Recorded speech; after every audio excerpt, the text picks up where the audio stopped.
Well, we're live, so I guess it is. Are you there, or am I just talking to a black screen?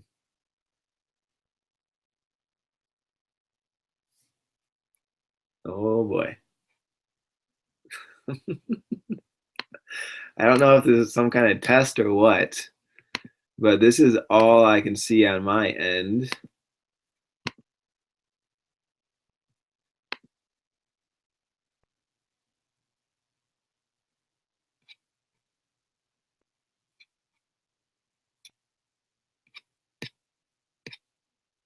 You're the worst show host ever.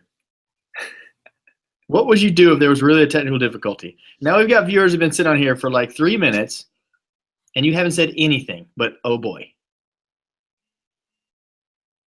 You're the worst, Derek. All right, so welcome into another Hanging with the Coaches. We were jacking with Derek a little bit right there. This is number 20. Not easy, is it? I wanted to see. I'm good with that, dude. Believe me, I have no issues talking. If you recall, I think it's episode 4. I actually did the entire thing by myself because you weren't available, and I don't know what I talked about, but it was good. Right. And so, as you all can tell, for some reason my camera's not working, which led to an awesome opportunity to jack with Derek, and he totally cracked under the pressure. So, for those that are watching this, Derek, his buttons can be pushed. You just got to figure out how to do it. So, anyway, welcome in again to Hanging with the Coaches. We're gonna chat a little bit today. Derek and I have had some good conversation about racing, what it means, what it is, how undervalued that it really is in the entire picture. And we'll go into that a little bit more. That does not mean go out and race every freaking weekend and then get pissed because you're not really getting faster. However, it's how valuable can a race be for you? And taking a step back from that, I think Derek's going to talk a lot about setting up the race calendar, which is such a big deal. As a coach, it's a big deal because you have to understand when the athlete will be performing. And so you can build them to that, but also building in races along the way that support the big picture, your A race or your goal race or whatever, and how the layout of the season can really set you up for success or for kind of a tough time. So that being said, Derek, I will be going silent now, so you can go ahead and take it away and don't get uncomfortable. I know you got this. Okay, thank you, Jeremy. This is weird. No, the reason I wrote the blog this week is I've worked with plenty of athletes now. I'm starting to see a trend of athletes focusing on one huge race for an entire year. And somehow along the way, they've come to the idea that training days may be more beneficial than race days. And this is more in the triathlon world. And maybe part of the reason of that is because triathlon races are expensive. Like they just are. So people pick an $800 race and they're like, I don't have any more money to race, so I'm just doing one race all year. That's it. Well, the thing that they're neglecting is that the best predictor of performance is performance itself. So while I can model your 5-hour ride and see where you should be, and some people can model that off FTP. What it comes down to for a 5-hour ride, we're talking about Ironman here, is that the best predictor of your 5-hour performance at Ironman is going to come from a 5-hour bike ride or like a hard half Ironman or a long century bike ride in a Grand Fondo or something like that. So maybe that wasn't the best example, but what I want to – That was actually an awful example. I know it was. I contradicted myself, but the thing I wanted to talk about was like there's a reason in cycling why a Cat 5 can only upgrade once they've done 10 races. And that's because racing develops skills that you can't learn in training. So as a cyclist Cat 5, you have to race 10 times before you can even think about upgrading. Regardless, if you win 9 out of the 9 races, you still have to race the 10th race. Or you could be a freaking Kona qualifier. Correct. And you still have to race the races because in racing, you get to experience things that you never will in training, and it develops your race-specific skills, which is going to make you into a better athlete overall. So for triathletes, it's like the more you race, the more you get to practice transitions, the more you get to get comfortable passing, people all day long on the bike, the more you get to experience when to push on the run, when not to push on the run. The more you get to experience getting beaten up in the swim, whose feet to jump on, whose feet not to get behind. You start to develop these tactics and these skills that I don't care how often you run in a run group, like it's not the same thing, right? So I think we've gotten away from that, and again, it's probably due to the cost of triathlon races. But the more we neglect racing, we're honestly neglecting our performance in the end. So then that gets back to your point. Should you be racing every weekend? Well, there comes a point where it's like, as a coach, I'm not going to send somebody into a race on extremely tired legs. So then that comes to, okay, they have to recover just a little bit, even if it's not a key race. Like, you want them to recover just a little bit. And then that falls into the trap of, well, you're never getting better. You're never actually stressing the body more than you did the week prior, which I ran into with one of my mountain bikers last year. We got good results off it, but it was very tricky in how you have to handle that. So rather than racing every weekend, I think a good idea would be to try and race once a month, if maybe not twice a month, if you could. Maybe stack races, a Saturday and a Sunday race. That'd be pretty cool. Because then it gives you a chance to build throughout the month, but then it also gives you a fun race weekend. So another point of the blog, the reason I wrote the blog, is because sometimes I do get athletes that are wanting to race, and they're like, oh, if I race this race in February, will it hurt my race in May? And it's like, no, that's not going to hurt that. It's up to the coach to factor that in and figure out how much stress it's going to be and where it fits, how to fit training in around it. But again, the more you race, the more you learn how to race, and just the better overall you're going to be. Do you have any comments on that, Jeremy? I do not. No. Well, yes, I do. It's funny that you say it, because you're absolutely right. There are skills developed in racing. And let's face it, if you're racing, or if there's the perception of the race, like if you're doing even a swim set in the pool, like, there's always a joke of, you're on the treadmill next to me. Yeah, we're racing, and it's the mentality that you can kind of tap into that gets a little bit more out of you.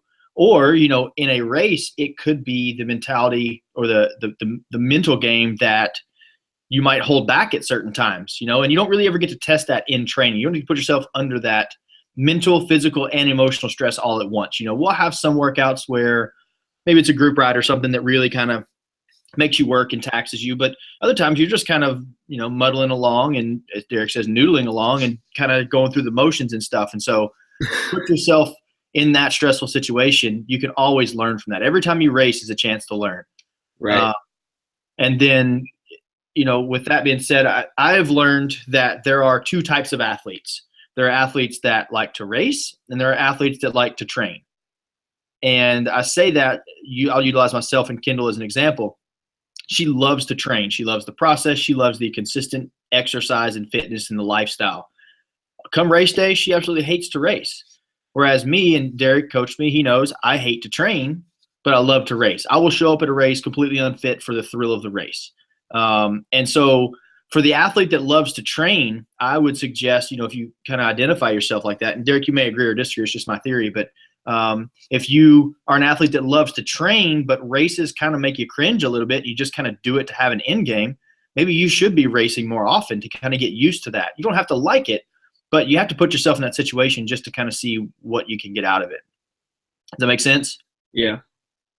And you don't agree with that whatsoever. I like it. I do agree with it. I mean, if the end goal is to perform at a race, then you better learn how to be uncomfortable in a race setting, and that takes time to acquire. You brought up the athlete that loves to race, hates to train. Don't judge me. No, that's fine. I haven't fact checked it. I've just heard it on multiple broadcasts.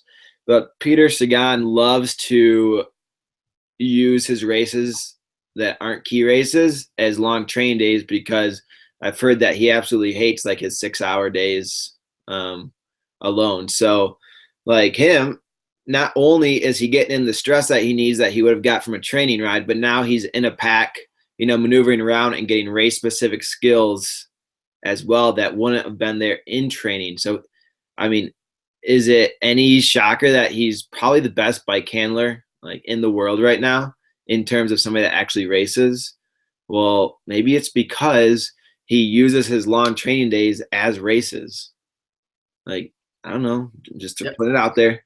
Just So true. And that's so like, I mean, for me, I'm the same way. So I don't like using myself as an example, but I really don't like the long run. But I know what's holding me back from having a very strong Ironman.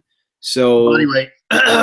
and body weight, which comes back to running more, and being a faster runner comes back to body weight. So it's all coming together. But like for me, I signed up for a marathon in April when I have my Ironman because I know, like, while it's advisable in some situations, it's not in others. But for me and like where I've been in the past, I know if I can hit a certain marathon, then it will help my race to execution at Ironman in some odd form of way that would take a lot longer to describe. But just know that I'm using it more as a training day, but it's going to be a race setting. And that's perfectly fine to do that. Catered training day is what it's called. I've heard it called that many times. And I think you were right about so if you break it out in runners, cyclists, and triathletes, running very cheap. You can race almost every single weekend in a 5K or 10K somewhere. In the larger cities. Cycling is a lot the same, a little bit more traveling involved, but you can do a cycling race very, very often. And triathlons, you can, although it's going to take a lot more travel and a lot more money because you have all that extra gear and stuff. And so, and the cost of them are much more too. So maybe that's why triathletes don't race as much. But so another good way to look at this as a triathlete is if you hate testing all the time, like if you hate doing tests, well, why don't you go use a race as your test? Like I told one of my runners today, hey man, go run a 5K. If you think that you can run faster than your easy pace is suggesting, go run a 5K and prove it to me, because all I have are analytical models. And the models only go up or down based off actual performance. Are these Swedish or Dutch models, Derek? Swedish, always. Me and my wife were watching the Victoria's Secret show 2 nights ago because it was. Oh, no, stop! Say no more. Say no more. They're all Swedish models, so I'll have to go with Swedish.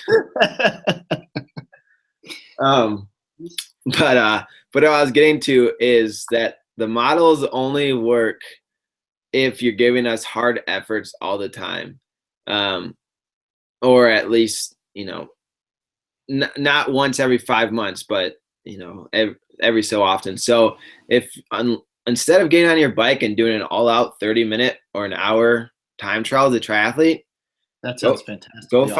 Go find a local 20 or 40K time trial and like go as hard as you can. There's your test. Like in the real world settings, more practical. If you don't want to go run a 5K or a 10K in training, there's one every single week, and go find one.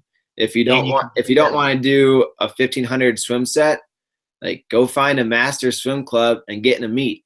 Like just do it. So as a triathlete, there's ways to race all the time that is going to benefit you, even if it's not an actual triathlon. Solid stuff. Any final thoughts on that, Derek? No, I mean, I think I said it all. The more you race, the better you'll get at it, just like anything. It's like the more you lift weights, the better you get at lifting weights, right? So yeah, and the better, the better skills that you develop within that, whatever it is. One thing too I kind of thought about just now is if you're a triathlete specifically, and you know what, your run game's pretty weak and you've been doing a lot of run training, go do running races. Like you don't have to do a triathlon to get into a race. You don't have to do a triathlon twice a month to get into a race. Like find an event, throw yourself in it and go have fun at it. But it's not, you don't have to do just a triathlon. You're still a triathlete if you do a running race, I promise. Yes. Yeah, just ask the runners, they'll tell you. And the cyclist. When you show up, I'll take a quick dig. It's all in fun and games though. But when you show up to a 5K in compression sleeves, you're a triathlete. And when you show up to cycling race with no socks, when you show up to a road race with like deep wheel rims, it's maybe not, but there's a good possibility. Or no socks. Oh, that's better. Or hairy legs. The deep wheel rims, they are obviously beneficial to cyclists, but hairy legs and no socks. Good luck. Quick story: we did the Pearland Turkey Trot, and I told Kendall when we got there, I said, "Man, I forgot how pure running is. Like, you just show up and go. Like, you don't even need a number belt if you want to just pin it on, right?" Yeah. And I said, "Watch." I said, "Every person you see here is going to be without compression sleeves. Those with them are, I guarantee you, triathletes. And out of 1,000 people, there were 2 people. And those 2 people I happen to know specifically. I know them personally. They are triathletes, and they're running in compression sleeves." I'm like, you people kill me. So very, very good points, Derek. Very good points. Any final thoughts on that? Yeah. We didn't mean to hurt your feelings, triathletes. It's okay. Just sit down. You'll be okay. But just race more. That's all I got. Race more. Not every week like we noted, but race more often than you are. Race more, complain less. You'll get faster. I promise you'll get faster. True story. All right, dude. Great chat. I can't wait to see what you come up next week that I won't read, and we can just make up as we go. Thanks, man. Awesome stuff, dude. We'll chat next week. All right. Later.